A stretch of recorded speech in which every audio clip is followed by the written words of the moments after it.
सौ बात की एक बात यह कि अजित पवार जिस प्लेन में थे उस तरह के प्लेन क्रैश क्यों होते हैं ऐसे हालात में जैसे बारामती में थे। कोहरा था या धुंध थी और हवाई पट्टी दिखने में दिक्कत थी, तो क्या पता नहीं चलता कि प्लेन को लैंड नहीं करवाना है। एक तो सीसीटीवी में सारी तस्वीरें साफ दिख रही हैं, तो कैसे नहीं विजिबिलिटी थी यह भी अभी समझ नहीं आ रहा। आजकल के तकनीक के दौर में प्लेन में कोई उपकरण नहीं होते जो बता दें कि कैसे लैंड करवाना है प्लेन को। क्या एयरपोर्ट छोटा था तो सुविधाएं नहीं थी लैंड करवाने की, या प्लेन में खराबी आ गई होगी, या पायलटों से चूक हो गई। कोई बचा तो है नहीं, इसलिए क्या हुआ होगा वो तो जांच से ही पता चलेगा। लेकिन जितनी जानकारी सामने है उससे क्या कहा जा सकता है। इतना तो अब ज्यादातर पब्लिक जान गई है कि प्लेन में एक ब्लैक बॉक्स होता है जो हादसे में भी नष्ट नहीं होता है, और उसमें सारी जानकारी रिकॉर्ड रहती है कि कितनी स्पीड थी, कितनी ऊंचाई थी, पायलट ने क्या किया था उस वक्त, वो सब रिकॉर्ड रहता है ब्लैक बॉक्स में। तो वो तो जांच के बाद क्लियर हो जाना चाहिए। लेकिन अभी तक क्या पता है वो समझने की जरूरत है। सुबह सुबह का समय था जब मुंबई में 66 साल के महाराष्ट्र के deputy chief minister Ajit Pawar अपने घर से निकले। उनके कई कार्यक्रम थे बारामती में। बारामती पवार परिवार का गृह नगर है और बाकी देश में तो पवार परिवार की वजह से ही जाना जाता है बारामती।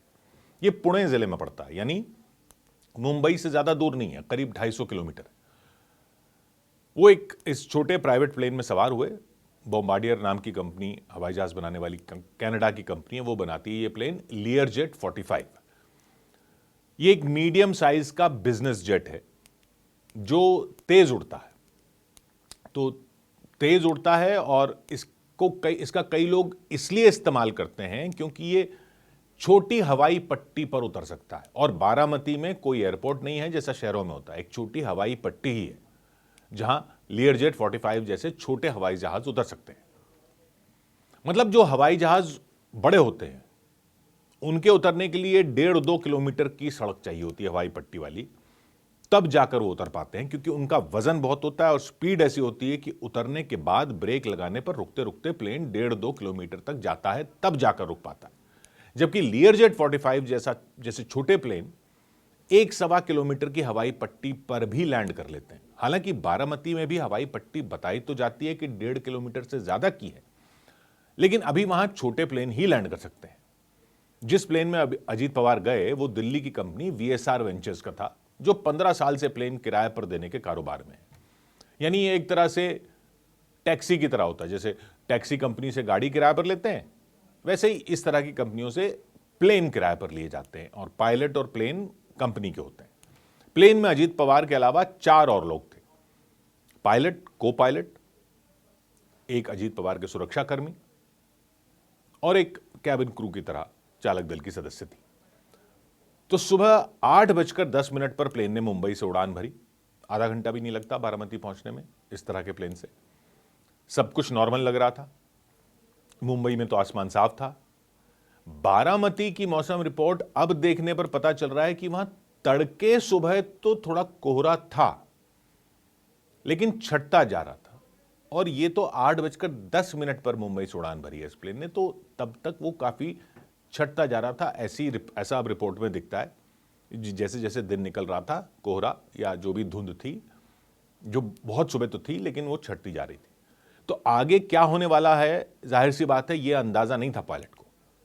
प्लेन हवा में गया, पश्चिम महाराष्ट्र की धरती के ऊपर से उड़ता हुआ, हरे भरे खेतों के ऊपर से छोटे छोटे गांवों को पार करता हुआ ये लियरजेट 45 जैसे प्लेन करीब 800 किलोमीटर प्रति घंटा की स्पीड से उड़ते हैं और बारामती मुंबई से 250 किलोमीटर दूर ही है। यानी इस स्पीड पर 20 मिनट से भी कम समय लगना चाहिए। बारामती की एयर स्ट्रिप छोटी सी है, बड़ा एयरपोर्ट नहीं है, तो वहां वैसा कोई कंट्रोल टावर नहीं है जैसा बड़े एयरपोर्ट पर होता है। मतलब कोई एयर ट्रैफिक कंट्रोलर नहीं बैठा होता जो प्लेन को गाइड करे उतरने के लिए। इस तरह की हवाई पट्टी को अनकंट्रोल्ड एयरफील्ड कहते हैं। और यहां पर विजिबिलिटी और बाकी कंडीशन बताने के लिए जो बारामती का जैसे ट्रेनिंग स्कूल है उसके जो पायलट हैं वो ही कोई प्लेन लैंड करने वाला होता है तो उस पायलट को कम्युनिकेट करते हैं कि यहां की स्थिति क्या है। कोई कंट्रोलर नहीं बैठा है। यानी सब कुछ जो पायलट आ रहा होता है उसके हाथ में होता है। प्लेन बारामती के पास पहुंचा, पायलट ने शायद देखा कि धुंध पूरी छटी नहीं थी या विजिबिलिटी उतनी नहीं थी जितनी चाहिए थी। बड़े एयरपोर्ट पर तो क्या होता है कि एक ILS नाम का उपकरण लगा होता है। ILS मतलब इंस्ट्रूमेंट लैंडिंग सिस्टम। 3 तरह के होते हैं ये, कैटेगरी 1, कैटेगरी 2, कैटेगरी 3। तो इनमें जो सबसे बेसिक वाला ILS होता है, यानी कैटेगरी 1 वाला, वो तब भी विमान की लैंडिंग करवा देता है जब आधा किलोमीटर तक भी दिखाई दे रहा हो। कैटेगरी 3 वाला ILS तो तब भी लैंडिंग करवा देता है जब बिल्कुल भी दिखाई ना दे रहा हो। ये ILS ऐसा करता है कि ये रेडियो सिग्नल भेजता है और प्लेन में रिसीवर लगा होता है जो रेडियो सिग्नल पकड़ता है, और प्लेन को उससे पता चल जाता है कि हवाई पट्टी कहाँ है, कहाँ से कहाँ तक फैली है, उसका सेंटर कहाँ है, उसकी ऊंचाई कितनी है, मतलब प्लेन से हवाई पट्टी कितनी नीचे है। और जैसे जैसे उसके पास प्लेन पहुंचता जाता है तो पता लगता रहता है कि सिग्नल से रेडियो सिग्नल आ रहा होता है तो कि अब कितना और रह गया, अब कितना और रह गया, ऐसे पता लगता रहता है। जैसे समझ लो आप गाड़ी पार्क करते हो तो आजकल सेंसर से पता चल जाता है कि गाड़ी कितना और पीछे जानी है, बजने लग जाता है सेंसर। कुछ कुछ वैसे ही, बस गाड़ी में सेंसर लगे होते हैं, प्लेन और ILS में ये काम रेडियो सिग्नल से होता है। लेकिन बारामती में तो वैसा एयरपोर्ट है नहीं। इस छोटी हवाई पट्टी में ILS यानी ये वाला लैंडिंग सिस्टम लगा ही नहीं हुआ है। ऐसी जगहों पर VFR से लैंडिंग होती है। VFR मतलब विजुअल फ्लाइट रूल्स।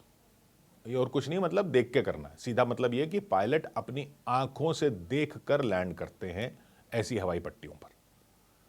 और प्लेन 800 किलोमीटर प्रति घंटा की स्पीड से उड़कर जब धीरे होकर नीचे की तरफ आता है तो उसको लगभग 4-5 किलोमीटर आगे का दिखाई देना चाहिए, तब पायलट अंदाजा लगा पाते हैं कि कहां लैंड करवाना है।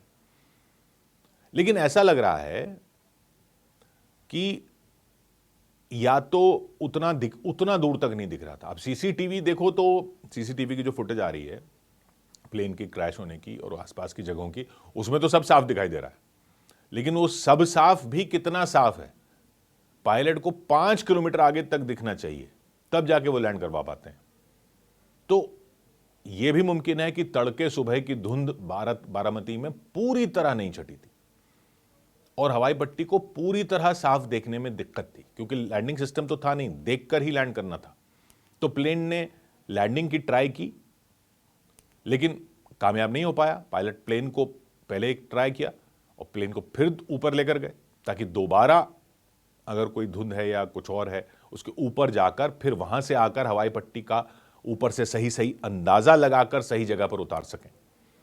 धुंध में एक बड़ी दिक्कत यह होती है कि धुंध के ऊपर से तो कई बार जमीन दिख रही होती है अगर सीधा नीचे देखो तो, लेकिन उसमें जब उतरते हैं और नीचे आते हैं तो धुंध के बीच एक पल के लिए नीचे साफ नहीं दिखता। छोटे छोटे कोई थक्के होते हैं धुंध के। और यहां बारामती में कोई लैंडिंग सिस्टम नहीं था जिससे हवाई पट्टी से कोई सिग्नल आ रहा हो, तो अपनी आंखों से देखकर ही लैंड करना था। प्लेन 800 की स्पीड से कम होकर नीचे की तरफ आया तो 700, 600, 400, 300 किलोमीटर प्रति घंटा से और कम होता हुआ नीचे आया।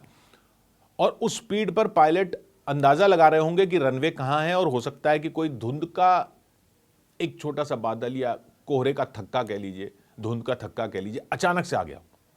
सोचिए आप 200-250 की स्पीड पर गाड़ी चला रहे होगा और बाकी जगह साफ दिख रहा हो, लेकिन अचानक कोई कोहरे का छोटा सा थक्का भी आ जाए तो एक पल के लिए दिखना मुश्किल हो जाता है। और वैसे तो पायलट इसके लिए ट्रेंड होते हैं और इस प्लेन में भी अनुभवी पायलट ही थे, लेकिन लगता है या हो सकता है कि दूसरी कोशिश में भी नीचे आते टाइम उनको एक पॉइंट पर अंदाजा नहीं रहा कि हवाई पट्टी किधर है और कितनी ऊंचाई बाकी रह गई है लैंड करने में। और बूम, 8:45 के आसपास प्लेन जमीन से टकराया तो दिखा कि हवाई पट्टी से 100 फीट चूक गया था। CCTV फुटेज में भी दिखा कि प्लेन क्रैश होते ही आग की बड़ी लपटें उठी, धुएं का गुबार दिखाई दिया, प्लेन के टुकड़े बिखर गए। अब या तो ये पायलट का अंदाजा गलत हो गया या टेक्निकल गड़बड़ी हो गई। ये तो खैर जांच में पता चल पाएगा, क्योंकि प्लेन उतरने से पहले अगर अपना संतुलन खो बैठा तो किस वजह से खो बैठा। लेकिन इस तरह की हवाई पट्टियों में ये वाले खतरे रहते हैं क्योंकि कोई ऑटोमेटिक गाइडेंस सिस्टम नहीं है, सब नजर पर निर्भर होता है। और गाड़ी की स्पीड पर आप जैसे अगर गाड़ी चला रहे हो, गाड़ी की स्पीड पर आप भटक जाओ तो डिवाइडर से टकरा जाते हो, लेकिन प्लेन की स्पीड पर भटकने से फासला कई फीट का भी हो जाता है, जैसे यहां पर हो गया, और प्लेन जमीन पर जाकर क्रैश कर गया। अजीत पवार समेत 5 लोगों की जान चली गई। सौभाग्य की एक बात।